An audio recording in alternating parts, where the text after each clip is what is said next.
trying to cover some of the last surahs. And yesterday we talked about Surah Al-A'la. The main topic or the bottom line of Surah Al-A'la is the same in Surah Ash-Shams. So this is Surah number 91. In Surah Ash-Shams, the wonderful and the amazing thing is that Allah subhanahu wa ta'ala has taken seven qasam, seven oaths, just for one state that Allah subhanahu wa ta'ala does not need to take oaths. Whatever Allah says, even if He says one time, this is the most true statement, and nobody can come up and challenge. But look at the importance and the significance of that statement that Allah subhanahu wa ta'ala, before He says, He takes seven oaths. And then He says that one statement. So in eight ayat, it's all oaths. And then ayat number 9 and 10. These are only two ayat that are the real statement for which Allah has taken all these oaths. What are the oaths? Allah subhanahu wa ta'ala says, وَالشَّمْسِ وَضُحَاهَا, by the sun and when it enlightens. وَالْقَمَرِ إِذَا تَلَاهَا, and by the moon when it follows the sun. وَالنَّهَارِ إِذَا جَلَّاهَا, the day when it becomes bright. وَاللَّيْلِ إِذَا يَغْشَاهَا, and the night when it covers. وَالسَّمَاءِ وَمَا بَنَاهَا, and the heavens that the way it is built. وَالْأَرْضِ وَمَا طَحَاهَا, and the earth the way it is spread. So if you closely look at these are fairs. Shams power, the sun, moon, day and nahar, wal-layl and the night, and then heavens and the earth. And this is how Allah subhanahu wa ta'ala says that everything has an opposite. When there is a day, there is a night. When there is sun and there is moon, which comes at night. And then when there is earth, there is heaven. After mentioning all this, what is the statement that Allah subhanahu wa ta'ala is making? It is saying that قَدْ أَفْلَحَ مَنْ زَكَّاهَا, the successful is the one who purifies his soul, his nafs. And وَقَدْ خَابَ مَنْ دَسَّاهَا, and the one who is spoiled and destroyed, and he has become a loser. Man dassaha, who has destroyed and spoiled its nafs. So there are two beings with respect to nafs, like there are two things in everything. So there are people that they have pure soul, good piety and righteousness they have developed. And on the other hand, وَقَدْ خَابَ مَنْ دَسَّاهَا, and there are people that they have wickedness, and they have buried their piety in the desires of their nafs. Dassaha basically is used for the word when you bury. And so the Nahl, Allah subhanahu wa ta'ala says when he is given the news that Allah has given you a daughter, he starts thinking, yadussuhu fi turab, should I bury her in the ground? So that's the same word over here. وَقَدْ خَابَ مَنْ دَسَّاهَا. The ruh and the spirit and the soul or the nafs is spiritual. And the desires, the physical existence is the one which is made up of mud. And so when a person is destroying its nafs, it's burying it in the mud, in the desires. And that's what Allah subhanahu wa ta'ala is making a principle clear, that the successful one are the one that they have purified, because Allah subhanahu wa ta'ala said, فَأَلْهَمَنَا فُجُورَهَا وَتَقْوَاهَا. The way we have been created, Allah has put abilities of wickedness and abilities of piousness. Both are there. And that's what makes the human being either better than angels or worse than animals. Both have been given. Angels have the task to bow down and make a sajda to Adam, who is a human being. Why?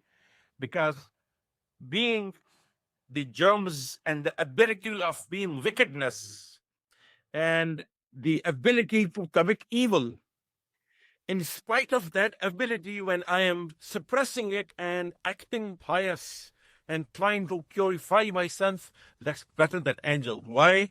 Because angels don't have the ability to do evil. If they are not committing evil, there's nothing that they are doing it. They have not been created like that. But human beings have been created. It can go either way.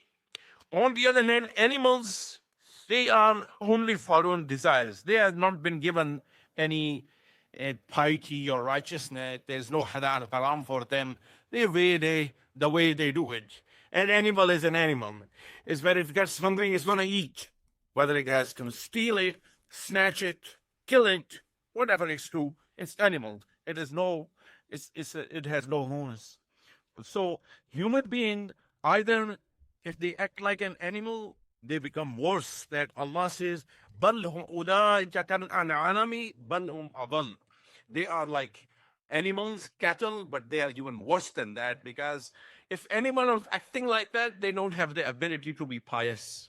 But human being has the ability to be pious, so they should not be going that level. On the other hand, if angels are not doing good, they are not doing bad because they don't have the ability. But human being has the ability to go either way, but he is chosen to be on the right direction, which is better than angels. And that is what Allah subhanahu wa ta'ala is saying. وَنَفْسٍ وَمَا سَوَّاهَا فَأَلْهَمَهَا فُجُورَهَا. What alhamaha means, Allah has made in it, has structured it, or created it, fujur and taqwa. Fujur is wickedness and taqwa is piety. Both are there. So what happens? That قَدْ أَفْلَحَ مَنْ زَكَّاهَا. Who goes for the righteous path, he is the one who has become successful. وَقَدْ خَابَ مَنْ دَسَّاهَا. And the one who goes for the wrong path, he has destroyed. That is what is the test, my respected brothers and sisters. Rasulullah sallallahu alayhi wa sallam says, Fitratullah allati fatara an-nas alayha. When the baby is born on divine nature. Fitratullah, on the fitrat of Allah. It's so pure, so clean, like angels. But when the person grows up, becomes adult, it starts polluting that purity with which it was born. And it starts getting black spots on it, stains on it, committing sin here, doing something bad over there. So these are all black stains that pollute that pure nature.